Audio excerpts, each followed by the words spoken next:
Сәлеметсіздер ме? Қазақстан Республикасының этикет мектебіне хош келдіңіздер.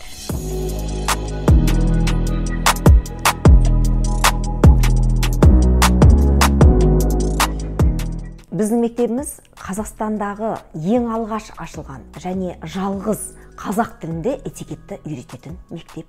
2019 жылы үлкен ересек адамдарға арнайы ашқан болатынбыз. Солардың сұранысы бойынша биыл біз балаларға этикет мектебін аштық. Біздің теория сабағымыз өтетін сыныбымыз, ол жерде қыз балаларға арналған арнайы бастарына тәж кигізіп отырғызамыз. Себебі қыз бала әрдайым маңдайында тәжісі бар екенін сезіну қажет. Бұл сыныптың ішінде этикеттің барлық теория сабақтары өтіледі.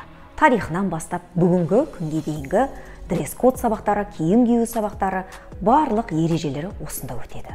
Жалпы біздің оқу бағдарламамыз 4 жылға құрылған.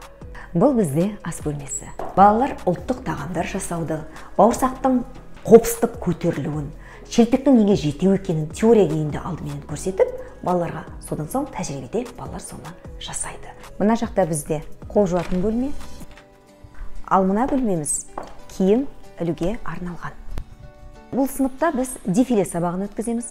Қыздар арқаларын тік ұстап, шаштарына шашпау шолпы тағып, әдемі, салиқалы, байсалды, инабатты, ибалы жүріспенен жүруді үйренеді. Бұл сыныпта бізде тігін сабағы болады. Тігін сабағында ою сабақтарын өтеміз. Тігін сабағында жоғары сыныптың қыздары сол оюларды көрпешеге құрақ көрпе етіп құрап жасап шығады. Ал төменгі сыныптың қыздары кішкене ғана ранерлер, дастархандар, салфеткалар тігеді. Бұл сыныпта бізде сабын жасау терапиясы бар. Кәдімгідей осы шынайы қияр тәріздес, шынайы кәдімгі кондитерлік тәттілер тәріздес. Одан басқа бұл сыныпта бізде жүн түту сабағы қосылған. Жүн түтуді бала күнімізде әжелеріміздің үйреткен сабақтарымен қатар, жүн түтуді біз арт-терапия ретінде кішкене ғана картиналар тәріздес етіп жасаймыз. Мына бөлмеде бізде асхана этикеті өтеді.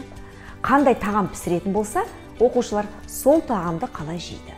Бағдарламамызда бізде лобстерлерді қалай жейді, біздегі жоқ тағамдардың өзін қалай жейтінін балаларымыз толыққанды үйреніп шығулары қажет. Мақсаттарына дұрыс қол жеткізу үшін, көз алдындағы мақсатын дұрыс көре алу үшін сабақ ату сабағын тағы қостық.